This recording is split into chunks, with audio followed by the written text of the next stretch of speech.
This morning, as I awakened here at the hotel, one of the first things that I did was to go to the door and look in the corridor for the morning newspaper, because this hotel makes a practice of complimentary newspapers in the morning. And there wasn't a newspaper there. And I felt this immediate sense of frustration. Some people can't get started in the morning without a cup of coffee. I want to have the newspaper because I am addicted to that most ancient of addictions, the hunger and thirst for something new. Remember the philosophers that gathered on Mars Hill, and we read in Acts that all they busied themselves with every day was discussing what was new.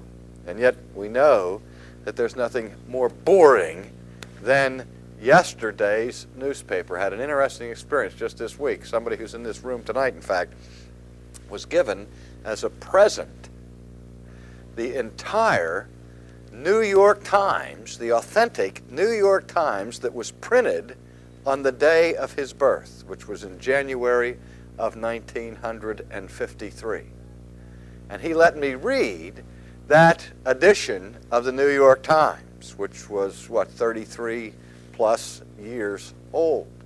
And it was unbelievable to read what was on the front page and on the sports pages and all that sort of thing. The names were different and the faces were different. John Foster Dulles' picture was on the front page, and there were allusions to Truman and to Eisenhower and that sort of thing. But what was the news about? Trouble in South Africa, trouble getting along with the Soviet Union. And on the sports page, believe it or not, the lead story was on the brand new antitrust suit that had just been filed against the National Football League because of television rights and that sort of thing. A thing we've just gone through now endlessly here in our own time period. And as we read these things, my friend said, look at this. There's nothing new under the sun. And he quoted from the book of Ecclesiastes. Well, that gets us to chapter 1, verse 4, where we read this statement. One generation passes away, and another generation comes, but the earth abides forever. The sun also rises, and the sun goes down and hastens to the place where it arose. The wind goes toward the south and turns around again to the north, and the wind whirls about continually and comes again on its circuit. All of the rivers run into the sea, yet the sea is not full. To the place from which the rivers come, there they return again. All things are full of labor. Man cannot express it. The eye is not satisfied with seeing, nor the ear filled with hearing. That which has been is what will be. That which is done is what will be done. And here's the refrain. And there is nothing new under the sun. Now we're still seeing the elaboration of this ancient form of skepticism and of pessimism. One of the most common images of skepticism in the ancient world was found in the image of the circle.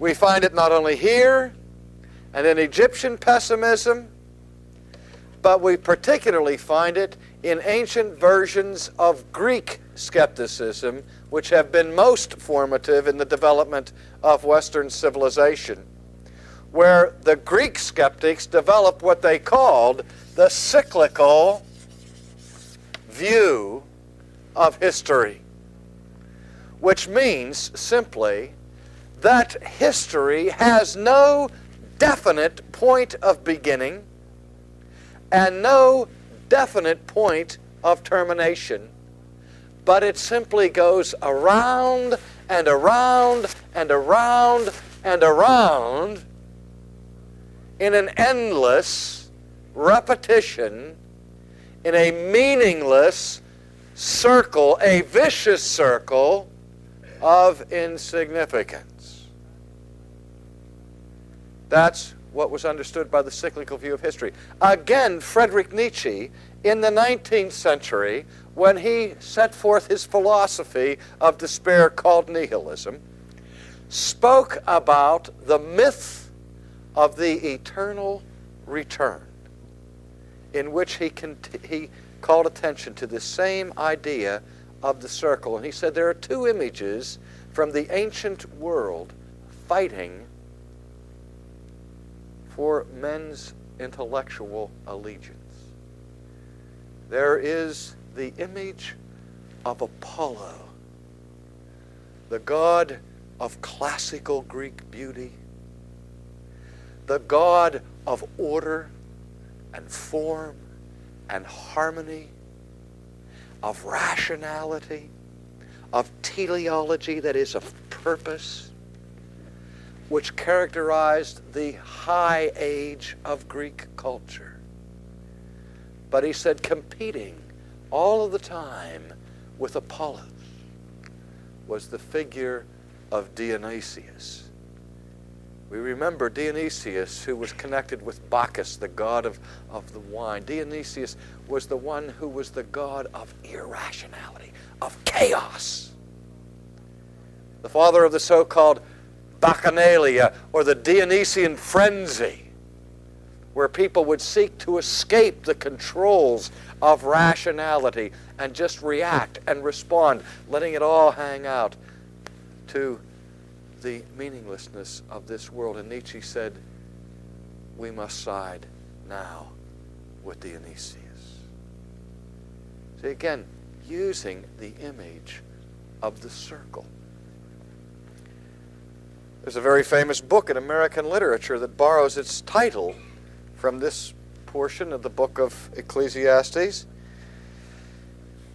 One generation passes away, another generation comes, but the earth abides forever. Verse 5, the sun also rises. And the sun goes down. Who wrote The Sun Also Rises? One of the great apostles of despair and of the meaninglessness of human existence in the 20th century was Ernest Hemingway. Hemingway was ultimately a pessimist, saying that ultimately death wins. And the only way we can have any kind of victory over death is for us to decide to determine the time, the place, and the means of our own death. We cheat death only by suicide. And Hemingway was utterly consistent with that. Being an expert hunter, expert marksman, he kissed his wife goodnight one night and went down to the kitchen. He took out his favorite hunting rifle, carefully adjusted the scope and all of that, knew exactly where the instant kill point was in his own body, set up the rifle with the hair trigger and so on, and then proceeded to blow his own brains out. That's his final comment. The sun rises and the sun sets. The sun rises, the sun sets. Do you see it? The endless circle. I think one of the most vivid and poignant demonstrations of this was in the film, it's several years ago now, in which Jane Fonda starred, called They Shoot Horses, Don't They? Remember that film? Which takes place during the Depression, where as a matter of entertainment and also as a matter of a way to get some money to put bread and butter on the table, that one of the rages or fads of the era was the marathon dance. People would enter in the marathon dances that would last for hours and days, and the last couple standing on the floor would win the prize. Do you remember? And so this film is all about one of these marathon dances. But one of the most significant points of the movie takes place when they're trying to eliminate more and more people every hour. Instead of just the normal slow pace of dancing, they would have a double-time promenade around the perimeter of the dance hall, where the master of ceremonies would pick up the beat and make people move to the beat of the music, going round and around the dance hall. And he would stand there at the microphone and say, "Huzzah, huzzah, huzzah, round and round and round we go. And where we stop, nobody knows." And he just kept accelerating the beat and making these people move round and round. One guy has a heart attack and dies. But you go through the emotional experience of these people who are trying to endure, trying to win the marathon. But all they do is get more exhausted, more discouraged, until finally, one by one, they surrender to the experience of endless repetition, the sound and the fury that signifies nothing. And they quit.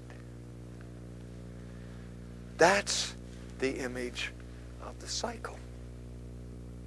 You see it throughout history. Again, here in Egypt, there in Israel, then in Greek, now with Nietzsche, 20th century existentialists, still talking about the endless repetition, nothing new under the sun.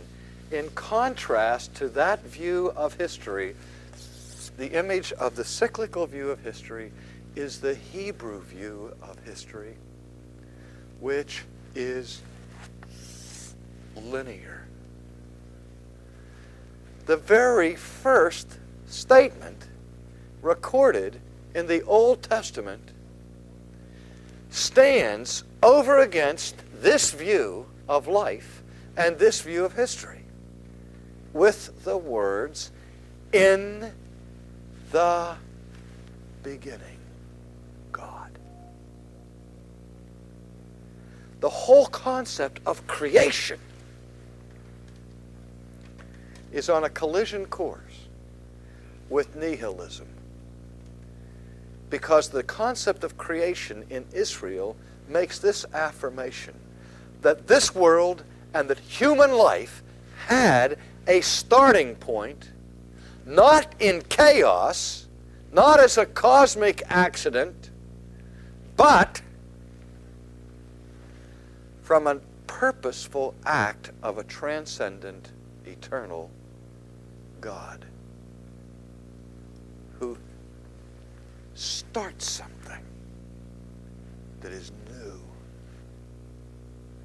He creates it, he sustains it, and he remains in a position of lordship over the movement of history, as all of history is moving toward an appointed destiny, just as you in your personal history are moving toward an appointed destiny. More about that as we go later on into the book, when we see an exposition from the coalesce, from the preacher's perspective, of the meaning of time. And we'll look at that further in a few moments. But this concept of creation that has a definite starting point, do you see, is on a completely different view and level than what we find in the image of the circle. That's what it's all about. The whole battle between Christianity and secular humanism is between this, the circle and the line. Back in the 50s, Edward J. Carnell out of Fuller Seminary wrote a book in which he said, modern man defines himself in these categories. That man is conceived now as a grown-up germ who is sitting on one cog of one wheel of a vast cosmic machine that is destined for annihilation. I love it. A grown-up germ. A cosmic accident. This is what drives me crazy. Let me back up for a second. I am totally convinced of the either-or character of the opposing philosophical systems. We either embrace full-orbed theism, or you must, if you're thinking and consistent, embrace utter nihilism. Anything in between, I am absolutely convinced, is a total academic, intellectual cop-out by people who want to have their cake and eat it too. Consider for a moment the utter folly of humanism. I talk about this every chance I get. Here's what I hear the humanists, the modern humanists, saying and teaching in our schools. He tells us on the one hand that man is a cosmic accident who's emerged from the slime with no intrinsic dignity, no eternal purpose, and he lives his life and is moving towards the abyss of annihilation, so that the two poles of human existence, origin and destiny, are defined by the humanist in terms of radical insignificance. And yet, believe it or not, the humanist pleads for human rights and human dignity in between those two poles. They say, while man is alive, he's important, he's valuable, he's significant, he counts, we want to protect him, we want to value him, and all that. You talk about mythology. I'm saying if the two poles of human existence are utterly meaningless, if my origin is insignificant and my destiny is insignificant, then have the guts of the nihilist to say my life is insignificant. Talk about blind faith. That's what humanism is. I have no respect for it whatsoever intellectually. I do take seriously the voice of the nihilist because he understands what's at stake here. If there is no God, then human life is a cruel joke. It is a tale told by an idiot.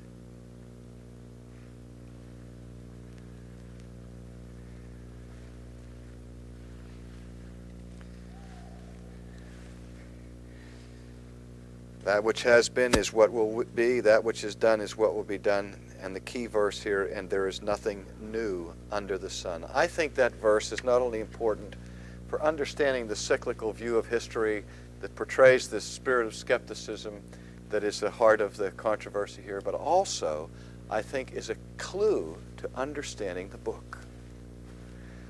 I mean, the Bible is not saying that the Word of God declares that everything is futile and everything is vain and that there's nothing new under the sun. I mean, the whole Bible is pointing towards the good news, something dramatically new, and it talks about newness of life, and you can have a new life and all of that. So how can we reconcile those statements?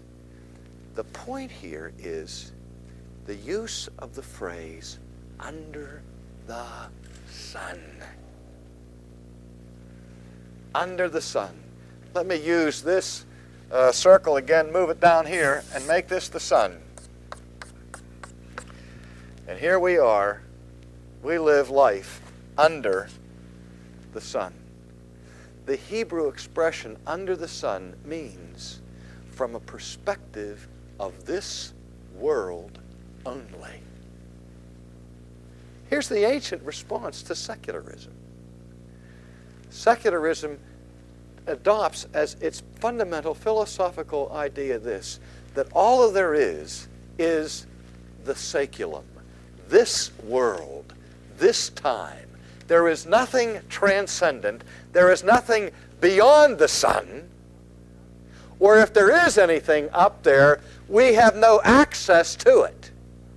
We cannot know anything about it. That man finds himself imprisoned in life, in the here and in the now. That's the message of the secularist. There are no absolutes because there's no transcendent.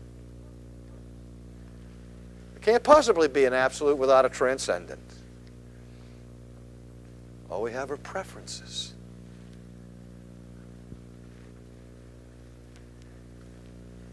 So from the perspective of being time-bound and space-bound, if the only perspective you have is from this side of the sun, then the only conclusion you will ever arrive at if you're thinking is utter skepticism. That's why Revelation is so important. That's why the Bible is saying that we get a message from the other side of the sun, from the one who makes the sun, from the one who stands above the sun, and who comes into this world to reveal the news that we are of eternal significance. But what the preacher is doing here is he's considering the other side. That perspective of life under the sun.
In fact, if you consider life only from the perspective of this world and the values of this world, you'll end in despair.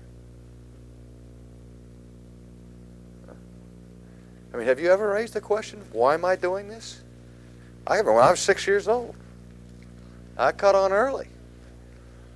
We had to walk to school, and the last quarter mile was in front of this great big church, and The church had parking lot outside, and they had these great big telephone pole trees type logs that were set there to keep the grass from falling out in the parking lot and to keep the cars from going into the grass. And so the trick was, when you went to school, is that you got on that log and you balanced all the way that quarter mile on that log, see? And you did that for enough time, enough days, you sort of get bored. You have to have something to think about. And I can remember walking down that log one day, asking myself, how's come it is that I have to go to school 5 days out of the week so I can have one day to play, and then I have to go to church and do all that stuff? This seems like a rotten deal. 6 days out of 7, I had to do what I didn't want to do, just so that I could have one day when I could play, which is what I thought was the meaning of life. I still struggle with that. I mean, it just doesn't seem right. This 6 days shalt thou labor, and be doing through all this stuff. This doesn't make sense. I'm spending most of my life doing what I'd rather not be doing. Why am I doing this? Have you ever asked yourself that question? If I didn't have the Word of God, I'd be stark raving mad. Or else I'd just stop thinking. I wouldn't ask these questions anymore. But sooner or later, you have to ask those questions. Why am I doing this? Is there any purpose behind it?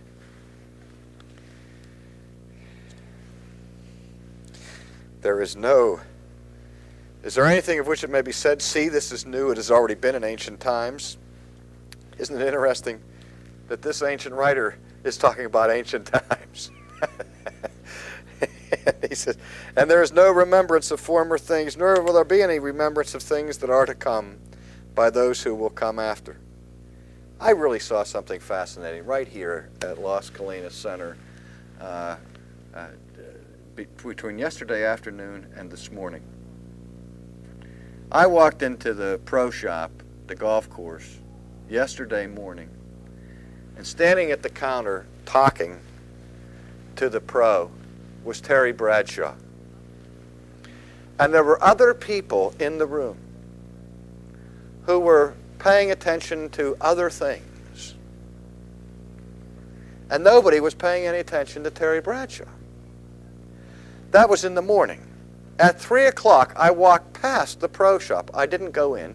And there was this mass of people rushing towards the pro shop. It looked like people fleeing out of a theater in the midst of a fire, only instead they were going into the pro shop. And I thought, what in the world's going on? And somebody said to me on their way in, Herschel Walker's in there.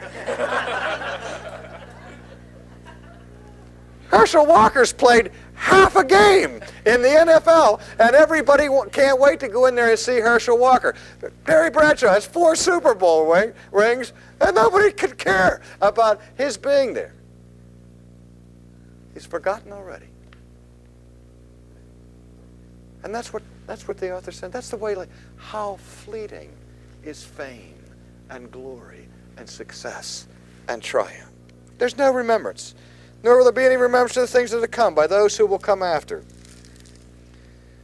I, the preacher, was king over Israel, and I set my heart to seek and search out wisdom concerning all that is done under heaven. This grievous task God has given to the sons of men, by which they may be exercised. I have seen all the works that are done under the sun, and indeed all is vanity and a grasping for the wind.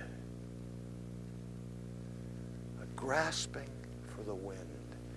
The beautiful imagery by which this sense of frustration and futility is communicated. You know, some of the most brilliant teachers in all of history have been skeptics.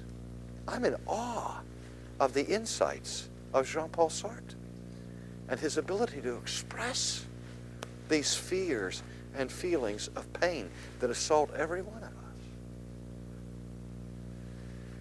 But again, this is not the end of the matter. So don't you tune out. We're still considering the other viewpoint, the alternative to full-orbed theism that the preacher will set forth if we just have the patience. In fact, he'll begin to set forth a different perspective in the second chapter. And we'll take a look at that in our next session.